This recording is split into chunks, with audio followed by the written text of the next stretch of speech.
ST महामंडळाची लाल बस म्हणजेच लाल परीजीला संपूर्ण ग्रामीण महाराष्ट्राची लाईफलाईन देखील म्हटलं जातं। याच लाल परीच्या माध्यमातून जर तुम्ही उन्हाळी सुट्ट्यांमध्ये प्रवास करणार असाल तर तुमच्या खिशाला कात्री लागणार आहे। त्याचं कारण असं की राज्य परिवहन महामंडळाने लाल परीच्या माध्यमातून येणाऱ्या उन्हाळी सुट्ट्यांदरम्यान म्हणजे 15 एप्रिल ते 15 जून दरम्यान तब्बल 10% प्रवासी भाडे वाढ करण्याचा निर्णय घेतलेला आहे। त्यामुळे राज्य परिवहन महामंडळाच्या साध्या बसमधून प्रवास करताना निश्चितच प्रवाशांना आता जास्त भाडं मोजावं लागणार आहे। आपण आहोत धुळे बस स्थानकावरती। आपण या ठिकाणी पाहू शकतो या संपूर्ण लाल परी आपल्याला या ठिकाणी बस स्थानकावर लागलेल्या या ठिकाणी दिसत आहेत। प्रवाशांची देखील मोठी रेलचेल आहे। त्याचं कारण असं की दरवर्षी मोठ्या प्रमाणात एस टी महामंडळाच्या लाल बसमधून प्रवासी हे प्रवास करत असतात। विशेष करून दिवाळी आणि उन्हाळी सुट्ट्यांमध्ये एस टी महामंडळाच्या बसेसला विशेष करून मागणी असते आणि सुरक्षित आणि स्वस्त प्रवास म्हणून खरं तर प्रवाशांची आवडती ही लाल बस असते।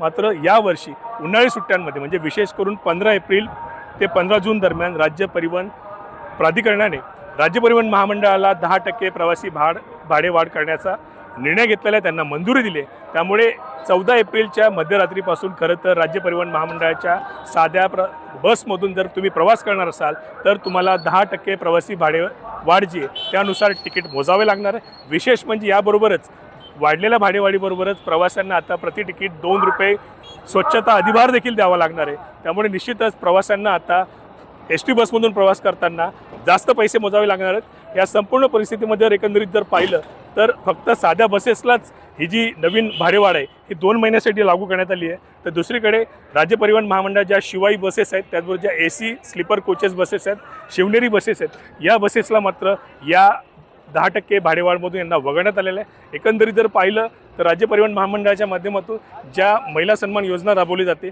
त्या महिला सन्मान योजनेच्या माध्यमातून प्रवास करणाऱ्या महिलांना देखील त्याचबरोबर ज्येष्ठ नागरिकांना देखील या 10% प्रवासी भाडेवाढपासून वगळण्यात आले। मात्र सर्वसामान्य जे प्रवासी आहेत त्यांना मात्र लांबवरचा प्रवास असू दे किंवा जवळचा प्रवास असू दे त्यांना मात्र 15 एप्रिल ते 15 जून दरम्यान प्रवास करताना एस टी महामंडळातून प्रवास करताना त्यांना 10% प्रवासी भाडेवाढ प्रमाणेच तिकीट द्यावं लागणार आहे आणि त्यांच्या खिशाला कात्री लागणार आहे। दीपक बोरसे, न्यूज 18 मराठी, धुळे।